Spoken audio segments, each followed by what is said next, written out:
Hey guys, Phil Rosengren here with BetterPitching.com. In this video, we're going to talk about how to throw a traditional big league curveball, a 12-6 curveball. Specifically, we're going to talk about 3 things that you need to have to throw a good curveball. And those 3 things are, you need to have a good grip. That mainly means finding a seam with your middle finger that you can grab onto. Number 2 is you have to have good hand position and wrist position when you throw this pitch. So on my fastball, I'm going to be right here behind the ball. On my curveball, I'm going to be here on the side of the ball with my wrist and my hand. And then the last thing you need to have is good finger pressure with that middle finger. That's the most important most important finger on this pitch is your middle finger. Okay, you need to have good finger pressure with that middle finger so that as you release, you're able to grab onto that seam, get that good tight rotation and good downward action on the ball. So let's now just go through those 3 things. Those 3 things you have to throw a good 12-6 curveball. First off, starting with the grip, okay? There's really no one right way to grip the curveball. A lot of different ways to grip it, but the 2 most common grips out there are basically grabbing the loop on one side or the other. So for me, I always like to kind of get the inside of that big loop right there, the inside of that horseshoe, and go diagonally across the ball, kind of split the ball in half, okay, with my middle finger and my thumb. Okay, so I'm going across the ball that way and getting inside of that seam with my middle finger, being able to grab onto it there. The other way to do it is basically the same idea, just going across those skinny seams and grabbing the loop on the other side. So they grab the horseshoe or the loop on the inside of that seam, going across the seams that way. Okay, so that's just the other way to grip it. Again, there are a lot of different ways. You know, you can even grip it that way. If you can find a seam that you can grab onto, you can throw it that way. I like this way or this way the best, because then you get 4 seams going against the air, creating more air pressure, and you're able to get theoretically sharper break that way.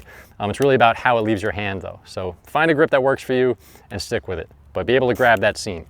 Let's just go through that hand position and wrist position. Okay, the second thing you need to have, hand position and wrist position. So I mentioned on my fastball, I'm here, on my curveball, I'm on the side of it.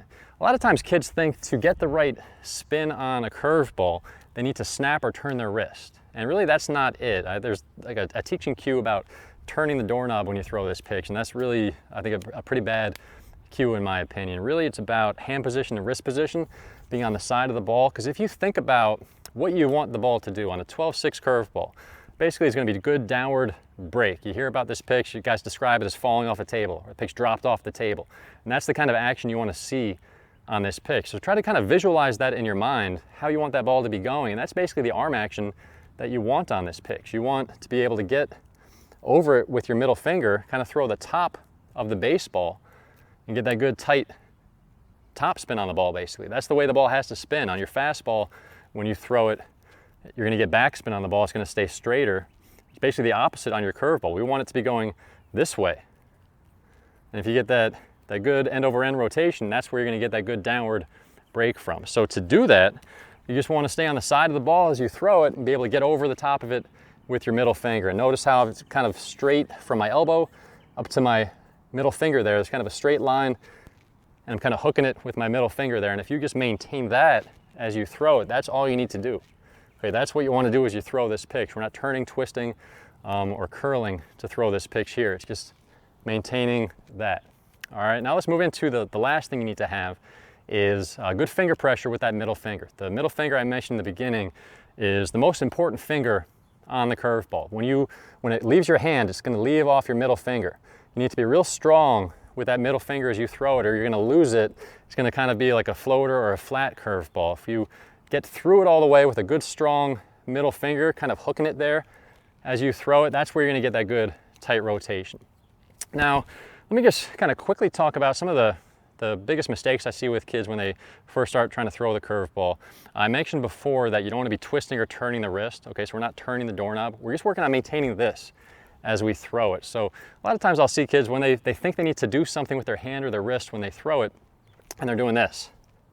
And if you throw this pitch and your hand is pointing up at the end, the palm of your hand is facing the sky at the end, that's no good. That's not what we want to do, because look what happens with my elbow right there. I'm getting a lot of kind of bone on bone action there. That's not what we want. It's not going to be effective for throwing the curveball. You're not going to get that good, tight, sharp break on the ball. Plus, it's going to be worse for your elbow. Okay, so that's not how you throw it. You want to be able getting through it this way, right here. Okay, so I'm just getting over it with my hand. from the side, just like that.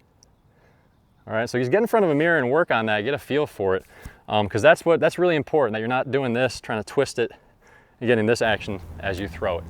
All right, and that's basically it. That's my video on how to throw a good traditional 12-6 curveball, specifically 3 things you must do to throw a good curveball. Hope you liked it. If you want more pitching tips and strategies, head on over to betterpitching.com. I've got a free report for you can grab over there just for entering your email address. So that's basically it. You know, good luck working on your curveball. Go out there and get them.